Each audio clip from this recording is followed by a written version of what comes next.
Hi there, sanibonani molweni. Welcome to Face Channel. Fingy here. Please subscribe before the end of the video. If returning, thank you for love and support. I appreciate you. Part 2, episode 3. Bahambileke bayedipini balusizikomo. Beku ulandle bekungathi kunzima kuyena kodwa ubeneflu nomnini bekhona ephathele induku yakhe. Umnqobi uthi ukulusa inkomo nje ngathi into emnandi. Umpumelelo kuyashithi khona-ke enye inkomo ehluphayo so bengekhululanga leyo nkomo bahambile sayibona inkomo la bayifaka khona ediphini kodwa ngaze baqale bahamba ngemotweni ukuthi baluse ngemoto kodwa bona sebehamba endaweni enotshani. Sadlula lapho sekuvela uMamkhulu noSne. Uyasho kuMamkhulu ukuthi uMamkhulu shuthi uke wahlala eMzumbe ngoba la uthi uSne ubevakasha ephinde ehambe wasukuba khona isikhathi angeke ngisho ukuthi wabaleka njengokusho kaMamkhulu ngoba ukusuka ngapha ekhaya kogogo eze kuMamkhulu mhlambe iphutha ukuthi akashongo ukuthi useyahamba uyohlala noMamkhulu. Uthi uMamkhulu ngalesikhathi angithi ngiuseason 1 uSne akanayo indawo epermanent yokuhlala uba ngapha bembone senyamalele kuyinto nje ekanjalo. Uthi-ke uSne uMamkhulu umphatha nje njengoma wakhe naye futhi umphatha njengoma wakhe naye futhi-ke umthatha njengoma wakhe. Shuthi baphethene kahle-ke uMamkhulu noSne.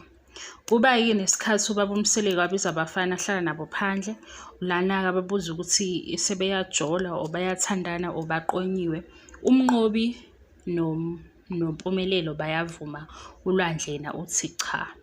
So uthi-ke okunye bengawathandani namantombazane anezingane ngoba intombazane inengane ithatha iy'nkinga zababy daddy ayifake kulo ofike after ubaby daddy. Kusho ubaba uMseleki lokho. Uthi-ke abangabasheli abaney'ngane. Ukhuzana wathi uyashelwa umuntu onengane, uyashela uma wengane. Into engiyibonayo mhlampe leyo ukuthi ungathandi intombazane enengane kune-experience experience yomunye ngeke ifane neyomunye because uzomthola usisi onengane kube ukuthi indlela yokucabanga ihlukile mhlambe kunomunye umuntu nje nomuntu bahlukile. Kusho ukuthi umuntu ufunani ngaleso sikhathi nawe futhi njengoba uthandana naye uhloseni.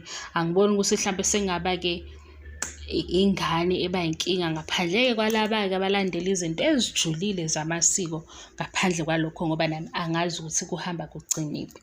So ukhulumile-ke wathi bengasheli onengane ngoba nabo banazo iy'ngane. Uma futhi sekukhona ukuthi kukhona omunye osenentombi ekhulelwe uyoyeka isikole asebenzele intombi aphinde futhi ayishade. Uphela kanjalo-ke u-episode 3.